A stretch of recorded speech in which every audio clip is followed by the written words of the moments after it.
Et entre consternation, désolation, colère, les Burkinabés saluent la diffusion de cette audition. Au sujet donc du plan de déstabilisation du Burkina, ils estiment surtout que les personnes impliquées devraient être sanctionnées à la hauteur de leur projet contre la stabilité du Burkina. Nous en parlons avec Gérard Sommet et Moussaki qui ont recueilli donc les propos des Burkinabés. Un sentiment de déception et d'amertume chez bon nombre de Burkinabés qui ont suivi le témoignage sur le projet de déstabilisation du Burkina Faso. Pour eux, l'action entreprise par le commandant Ahmed Kinda, l'ex-élément des forces spéciales, les touche profondément et du même coup suscite également beaucoup d'interrogations. Ça m'a choqué. Ça m'a choqué. Que les Burkinabés puissent, dans la situation où nous vivons actuellement, vouloir encore ajouter le feu au feu. Vraiment, c'est décevant. C'est décevant. On ne mérite pas ça. On a tellement souffert.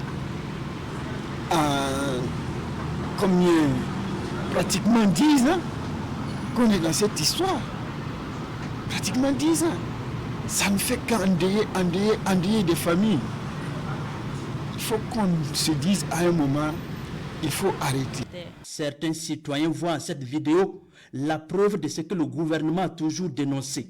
Fini désormais les bruits de couloir. Ça montre à quel niveau des citoyens effectivement complotent contre le pays.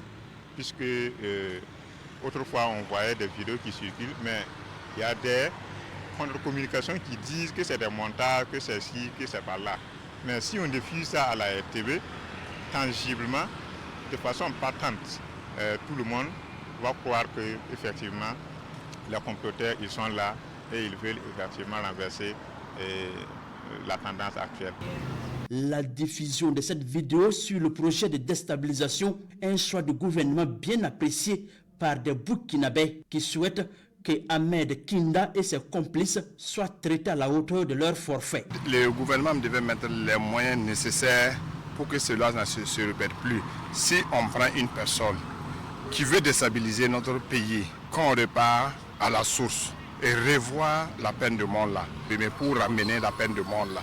Voilà. Sinon, en l'écoutant hier, imaginez un fils du pays qui serait à l'extérieur, qui va envoyer des mercenaires, 150 mercenaires et surtout des Centrafricains pour venir déstabiliser notre pays. Où va le monde? Moi, je pense que l'État et surtout le gouvernement du président Ibrahim Traoré doit faire quelque chose pour nous rassurer. Ces Burkinabés saluent la franche collaboration entre les pays de la Confédération des États du Sahel, un atout qui a permis de mettre la main sur l'ex-élément des forces spéciales du Burkina. Ils souhaitent que les autorités continuent dans cette lancée pour mettre aux arrêts tous les ennemis de la nation afin d'assurer la paix et la quiétude au pays.